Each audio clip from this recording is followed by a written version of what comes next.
खरे सुनील आता उतरली कुठं कालची. कालच तंटामुक्ती सभेत म्हणत होता की मी असा येईन तसा येईन, मी असं याय सांभाळतो तसं सांभाळतो, मला व्हायला निघायचं. आता बोल बरं, मुद्दाम तो झालो तू उतरली असणार रातची. आता तू खरी बैठक होईल आज आता.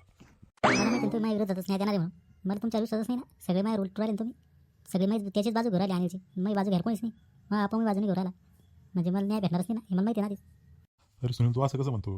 हे सरपंच पण इथं आहे, तंटामुक्तीचा अध्यक्ष आहे मी, आणि मी तुझ्या विरोधात कसं नाही ते. जे खरं ते आहे, जे खरं वाटेल मला, जे सगळ्या लोकांना मान्य आहे ते निर्णय होईल. तू कशाला भिऊ राहिला? हा तंटामुक्ती अध्यक्ष म्हणतो ते खरं आहे. तू भ्यायचं काहीच काम नाही. तू जर खरा असेल तर निर्णय ऐकून लागेल, आणि जर तू खोटा असेल तर निर्णय आणि ऐकून लागेल. जे खरं आहे ते सिद्ध होईलच ना. तो आता काय होतं? हा तो म्हणणं काय सांगा आता सगळ्याला. रात्री कालचं गेलचं विसरून जाय आता. आता तू शुद्धी दे. आता तू काय करायचं, काय निर्णय घ्यायचा, तुला व्हायला निघायचं नाही निघायचं, काय म्हणणं आहे तो. तू सांभाळायला तयार आहे तो माझ्या बापाला आणि तो लहान भावाला. मग एकच म्हणणं आहे, 12 एकर जमीन आहे. 12 एकर जमीन आहे, त्यातली मला 6 एकर जमीन द्या आणि मला व्हायला काढून द्या. मी माझी बायको संसार करतो आणि आणि आपण मध्ये राहीन. त्याचं लग्न करायला म्हणते पुढच्या वर्षी. मग 6 एकर जमीन त्याला, 6 एकर मला. मला पण माझ्या लेकरं वाळायचं पण आहे ना. मला पण माझी बायको म्हणते की हे तर करू बसू मी, हे केवढं सांभाळत बसू. तिच्यावर पण लोड आला आहे आणि काहीच करत नाही. ते जातो कॉलेजला दिवसभर. आणि तू काय म्हणणं याच्यावर? तो मोठा भाऊजी म्हणतो ते खरं आहे का? तुला मान्य आहे का गोष्टी? तंटामुक्ती अध्यक्ष काका मला फक्त 1 वर्ष पाहिजे. आता मी 2दा इंटरव्ह्यूपर्यंत पोहोचलो बरं. आता एवढं वर्ष मी चांगला अभ्यास करायला मी 100% लागतो. आता मला व्हायला काढून दिल्यावर मी अभ्यास कसा करू? आणि माझ्या बापाची जबाबदारी त्याला काम होत नाही म्हणजे शेती कोण पाहणार आहे? मलाच पाहणार आहे ना. मग अभ्यास द्यायला सोडून हे कोण करण? मग सिलेक्शन राहील ना. मग मरे माने नाही मग म्हणणं आहे दादा तू ऐक बरं का, तर आपण एकत्र राहू. मी लागल्यावर सगळं करतो ना, मी जबाबदारी घेतो ना कुटुंबाची. तू सध्या फक्त आता कसं आहे मला तुझा सपोर्ट पाहिजे. वर्ष झाले मी तू शिकू राहिलो. लहानपणापासून माझ्यावर लोड घेतलेली नाही सगळ्या कामाचा. न कामात कधी हलगर्जीपणा केला नाही. पण आता मला आपलं पण पहा नाही बाबा, तू कधी लागतो कधी नाही. सगळ्या कामाचा लोड माझ्यावर आला. तो म्हणे ह्या वर्षी लागतो, पुढच्या वर्षी लागतो. झाले ना 5-6 वर्ष तो चालू आहे, अभ्यास चालू आहे म्हणतो, MPSC चालू द्यायचे. लागायचा पत्ता नाही आणि कामाचा जोर माझ्यावर आला. काय करा तू सांगा. माझी बायको पण मला भाटी राहते. ती म्हणते की तुम्हीच काम करता, तुमचा भाऊ काहीच काम करत नाही. तिचं पण बरोबर आहे ना, ती पण वारात काम करते बिचारी. हां आणि तू काय तू जातो मस्त लायब्ररीत अभ्यास करायला तालुक्याला. आणि आम्ही मरतो उन्हात पुन्हा पावसात इकडे. हे तुमचं काहीच मोठं भांडण नाही आहे. लोक इथं एकमेकाची खुणं करते राव. तुमचं काहीच हे होईल नाही बरं का एवढं तंटामुक्ती बोलावायला लगे. तो का भावा आहे ना, मस्त विचार करावा, निर्णय घ्यावा. घराच्या बाहेर भांडण जाऊ देऊ नये. लोक काय म्हणते पाहा गावात, सगळ्या गावात तुमच्या भांडणाची चर्चा सुरू आहे की सुनीलला त्याच्या लहान भावानं मारलं म्हणून अनिलला. चांगलं शोभतं की काय आहे? पाहा आपण काय इज्जत कमवली आणि तुम्ही खुशाल भांडणं करू राहिली इकडे. तुमचा बाप म्हणून मी दोघांना पण समजून सांगतो बरं. आता मग वय झालं, आता मी 65च्या पुढं धकलो. तो मायला मला काही काम होत नाही. आता मी तुमच्याकडून आशा धरणार नाही तर कोणाकोण धरणार आहे? आणि तुम्ही माझ्या उतरत्या वेळात दोघात भांडणं करू राहिले कसं वाटत असेल रे? तो मायला मला आमची आयुष्यभर कष्ट करून काय वाटत असेल मला आमच्या. हे आम्हाला तुमच्याकडून अपेक्षा नव्हती का की माझे दोघे पोरं आता एक मस्त शेती पाहू राहिला, एक शिकू राहिला आहे. तर मला पण वाटतं तुम्ही मोठा व्हावं म्हणून आयुष्यात. आणि तुम्ही माझ्या ही येळा ती व्हायला काढायची. तुमच्या कोणी अपेक्षा नव्हती सुनील. माझ्यावर लय विश्वास होता त्यावर. म्हटलं मला एक लय मनात मोठा आहे आणि तू माझ्या बापाला बाहेर काढवला घराच्या. आता तू या पोरा कोण शिक काही ते रमेश आणि सुरेश पाय बरं, त्याच्या पण त्या गावात नाव आहे. त्याच्या बापाने खरंच त्याला संस्कार दिले आणि मी आपण चांगले संस्कार दिले ना. पण पाय ना आता ते पोरं दोघं पण एकीन राहतात, दोघं पण वावरात कष्ट करतात. लहान भावा त्या अमेरिकेत MBBS करायला पाठवलं त्याला. पाय ना तू कसे राहू राहिले तिथं घे शिकणं त्याच्या म्हणून काही. काका आमचं घरी एकत्र राहण्यात सगळं म्हणजे सगळे आमच्या आईवडिलाला जातात. त्याने कधीच आम्हाला म्हणजे संस्कार चांगले दिले म्हणा. पण आम्ही पण कधी वाईट म्हणायला लागलो नाही. आमच्या घरात म्हणजे कधी पण कामं म्हणजे एकमेकावर आम्ही कधीच लोटले नाही. दोघं सामान वाटून घेतो कामं पण असले वावरात. आणि कसं आहे आता आम्ही आमचा लहान भाऊ शिकू राहिला म्हणजे दोघं पण आता आम्ही त्याला सपोर्ट नाही केला. मग तो शिकणार कसं आहे? तर सुनीलला पण आणलं हे सपोर्ट करावं ना. त्याच्यामुळे लोक नाव घेते आमच्या गावात. आता सगळ्यांना कामं केलं ना काका, सगळे व्यवस्थित राहतं बरं. कामं मी म्हणतो एक काम कमी करा, पण चांगलं गोड बोला एकमेकाला. असं तंटा करून चालतंय का? तंटामुक्ती सभा बोलवली, लोक गावात काय म्हणते काय नाही.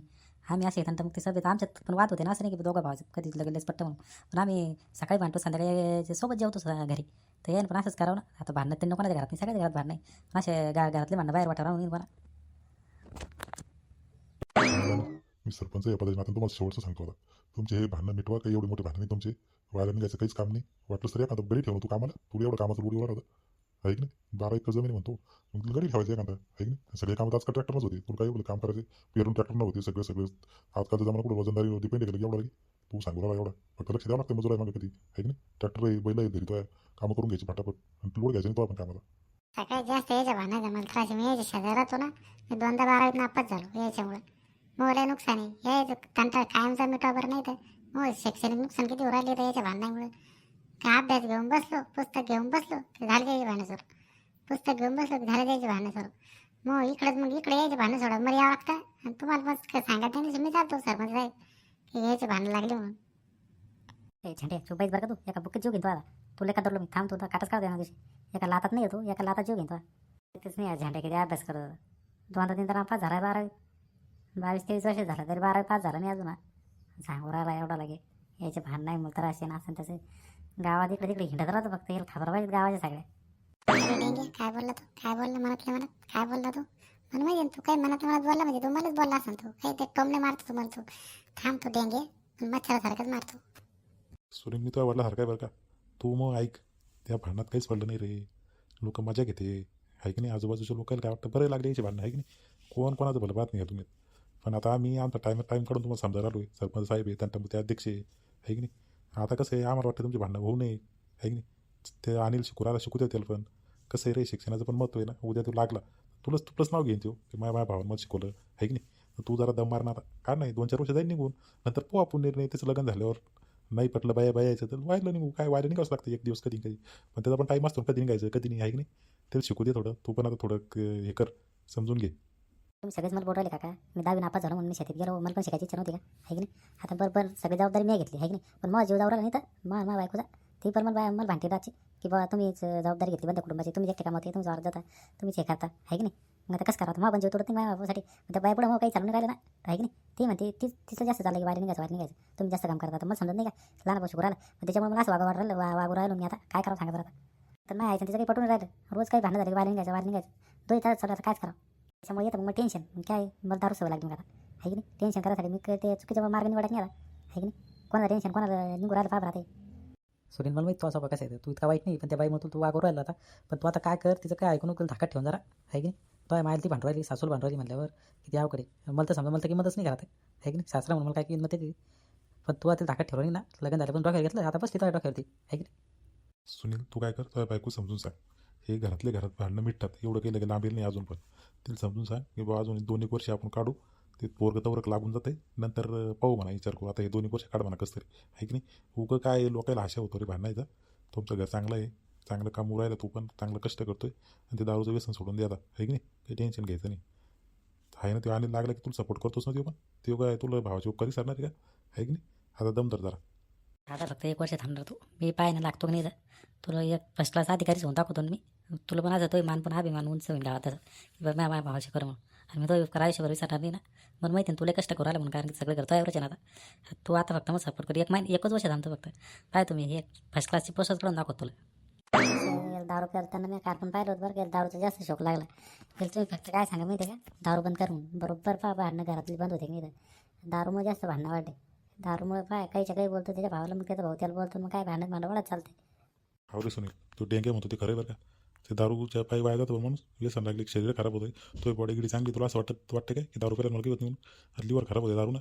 दारू सोडून देते आहे की नाही आणि तू मस्त खायचं प्यायचं मस्त मटण आणायचं खायचं आहे की नाही दोघांनी जेवायचं टेन्शन नाही घ्यायचं जास्त आता हे तंटा सोडून द्या आणि गुन्हा गोविंदा नांदा मला आता करणे आली पाहिजे बरं का धन्यवाद अध्यक्ष तुम सगळ्यांनी चुकीची जाणी करून दिली मला हां मी जरा वाईट मानायलाच लागलो होतो मला ते मित्राच्या नांदामुळे दारून बाहेर पार्ट्या करणं आहे की नाही याच्यामुळे पण मग जरा बिघड होतं का मला कामाचं जीवार यायला लागलं होतं म्हणून मी पण म्हणत होतो की बाबा आणीला जर मला दिली तर मोकळं होतं फिरायला तिकडे जायला आहे की नाही तर जाऊ द्या तुम्ही माझ्या कामावर लक्ष करतो आणीला चांगलं शिकवतो मोठा अधिकारीच करतो त्याला तुम्ही पण मग नाव घेतलं पाहिजे काय सुनील आपण समजावून सांगितलं तर कसा माणूस निघाला सुनील दादा सगळ्यात जास्त आनंद मला झाला बघा तुमचे भांडणं मिटले जाता मी ह्या वर्षी तरी 12 पास होईन तरी तुमचं टेन्शन नाही राहणार मला तुमचे भांडणं सोडायचं काम नाही मला आता मी आता 12 काढतोच नाही पाय आता 12 पास होतोच नाही झेंडे तू काय 12वी पास होतो रे 12वी पास झालं ना पण त्या गावाला पिढी वाटी नाही पण त्या गावाला तू फक्त मला 12वी पास होऊन दाखवतो रे ते पण 35% जरी पडले तुला काय मग तू झेंडे तू काही 12 पास होऊन तू कलेक्टर नाही झाला मला एवढं सांगू दादा तुलाच गर्व आहे का 12 पास व्हायला मग काऊन एखादा तू परीक्षा पास झाला नाही तर तू पण माझ्या सगळ्यात छिंटून गावात इकडे तिकडे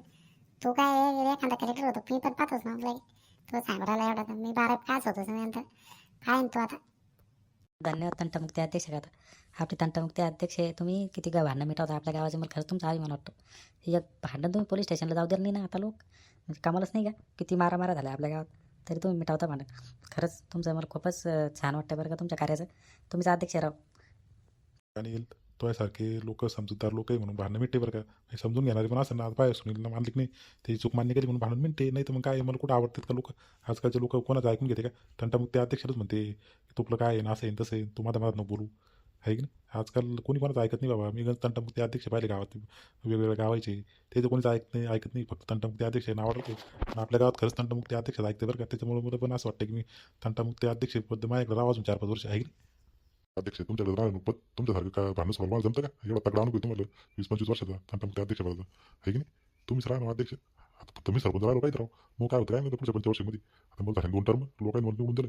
पण आपण पण समजा आपलं घरचं घरचं काही पाहत नाही, मला समाजासाठी योगदान देतो. पाहू आता डबल तिसऱ्यांदा विश्वास ठेवा लोकांचं चांगलंच आहे, हायच आपली जोडी. मग तुम्ही तंटामुक्ती अध्यक्ष, मी सरपंच, टेन्शनच नाही. हो तंटामुक्ती अध्यक्ष काका आणि सरपंच काका तुम्हीच राहा बरं का. म्हणजे कसं आम्हाला पण तुमच्या सभेत येता येतं राहा, तुम्ही पण आम्हाला लय मान द्या राहा, आहे की नाही? भेटले आजचे भांडण बाबा. चला आता तक्रार देऊ बरोबर राहू, आहे की नाही? आता चांगले राहा गुन्हा तर मला चांगलंच ऐकवायला पाहिजे तुमचं. कधी पण कोणा जरी तुमच्याविषयी मी विचारलं तर तुमचं चांगलंच ऐकवायला पाहिजे माझ्या कानावर. मी झेंड्याला डेंग्याला तुमचं तुमचं म्हणजे तुमचं ध्यान ठेवायलाच लावतो मला. झेंड्याला तशी लई अपडेट राहते गावाची. कोणतं भांडं झालं की भांडणं असलं की झेंड्या माहिती घेऊनच येतो. मी झेंड्याला विचारत जाईन तुमच्याविषयी की कसं चालू आहे काही नाही, आहे की नाही? चला राम राम मंडळी, चला चला आपापले घरी आता, करा आपापले काम धंदे.